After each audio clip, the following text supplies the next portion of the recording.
L'IA, ça peut vraiment tout changer pour une entreprise. Et la bonne nouvelle, pas besoin d'être un pro du code.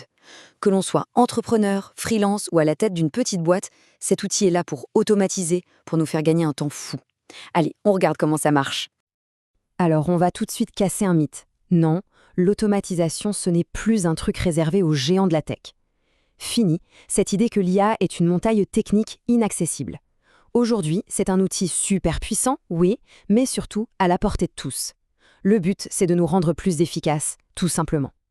Justement, la question c'est pourquoi est-ce que ça arrive maintenant? Qu'est-ce qui a changé? Eh bien, tout. Les règles du jeu ont été complètement bouleversées. Il y a eu une sorte de révolution silencieuse qui a rendu ces technologies aussi faciles à utiliser qu'une simple appli sur son téléphone.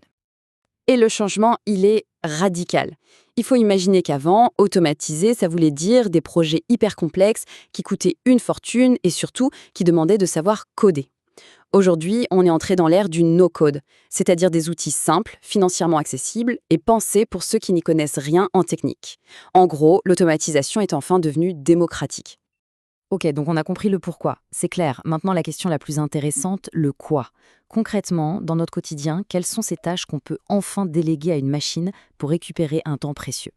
Imaginez un peu, une boîte mail qui se gère presque toute seule, qui trie les messages et prépare même des brouillons de réponses. Des idées de contenu pour les réseaux sociaux ou le blog qui apparaissent en un seul clic. Un planning qui s'optimise tout seul.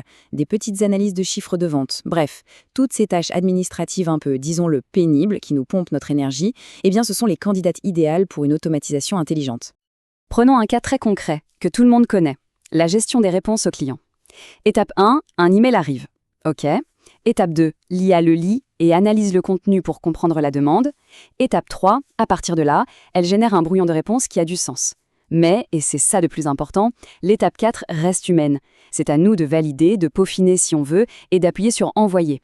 C'est simple, c'est super efficace et on garde le contrôle total. Et ça nous amène à un point qui est absolument essentiel.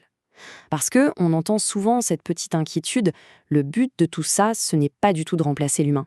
C'est plutôt de le mettre dans le siège du pilote, aux commandes de la stratégie.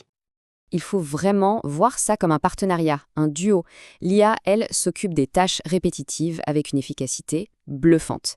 Mais l'humain, lui, il reste le stratège. C'est lui qui donne la direction, qui vérifie la qualité, qui apporte la touche de nuance et qui, au final, prend la décision.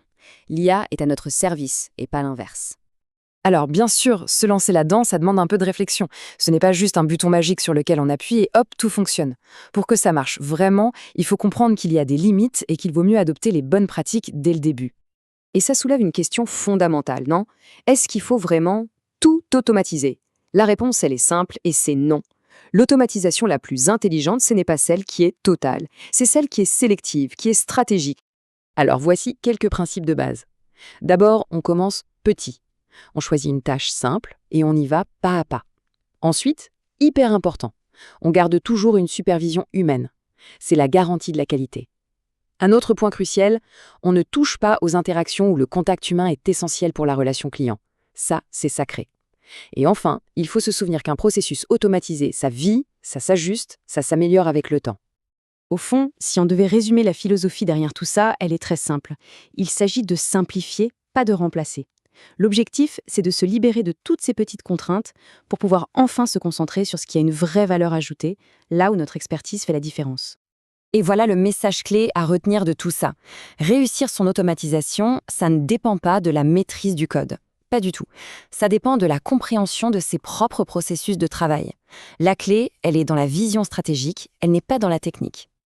Maintenant, si cette approche vous parle, si vous vous dites « Ok, comment je passe à l'action ?» Sachez qu'il y a des ressources pour ça.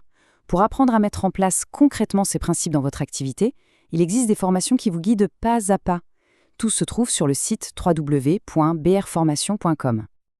Alors, pour finir, une petite question à se poser. En pensant à votre journée de demain, là, tout de suite, quelle est la toute première tâche, même toute petite, qui mériterait d'être simplifiée? Parfois, vous savez, le plus petit changement est celui qui déclenche tout le reste.